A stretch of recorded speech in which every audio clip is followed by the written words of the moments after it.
मी धुवून घेतलेले आहेत स्वच्छ कुरडया, नरम पडतात बघा धुतल्यावर थोड्या।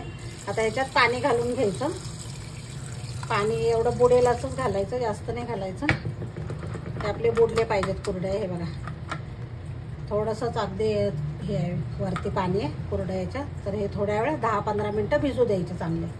कुरडईच्या भाजीसाठी 2 कांदे घेतलेले आहेत मी आणि ते बारीक चिरून घेणार आहे आता मस्त। तर लसूण घेणार थोडा, लसूण छान लागतो याच्यामध्ये आणि ह्याच्याने मी क्रश करून घेणार आहे पूर्ण, त्याने छान होतो बघा क्रश।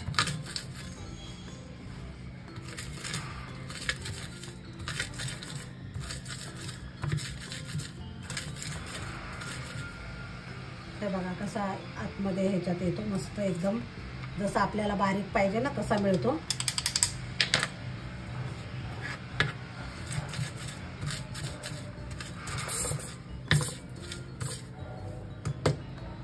लसूण पण झाला आपला क्रश करून, त्याच्यासाठी मी कढीपत्ता घेतलेला आहे।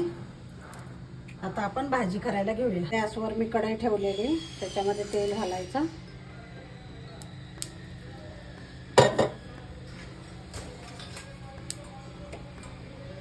आता तेल तापलं की मोहरी टाकायची,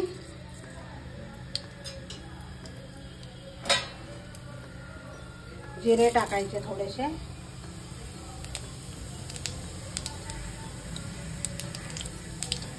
आणि हा क्रश केलेला लसूण टाकायचा सगळा, आणि कढीपत्ता घालायचा।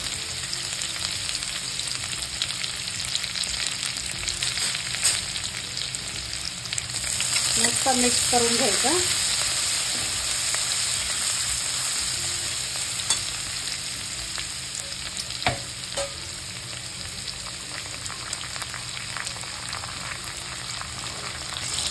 आणि हा कांदा घालूया।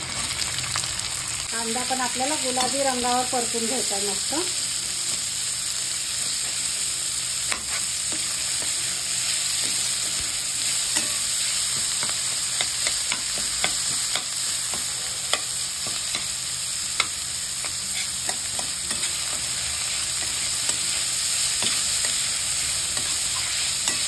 घालायची थोडीशी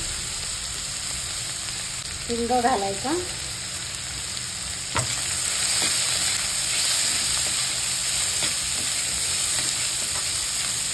लाल मिरची पावडर टाकूया।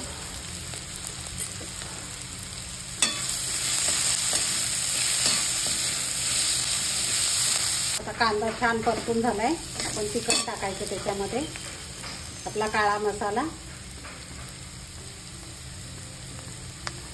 1 चमचा टाकलाय मी, जास्त नाही कारण तिखट आहे खूपच।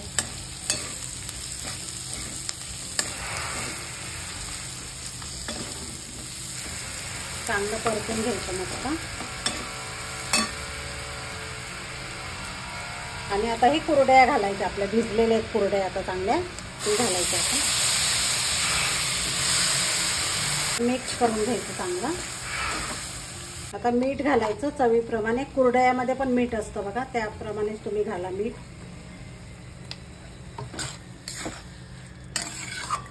मिक्स करायचं व्यवस्थित,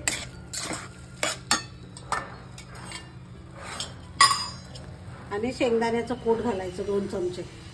तुम्हाला आवडत असेल तर घाला, ऑप्शन आहे की घालायचं की नाही, तर आम्हाला आवडतं म्हणून मी घातलेलं आहे, तुम्ही पण घालू शकता, नाही तर अशीच केली तरी पण छान लागते खूप।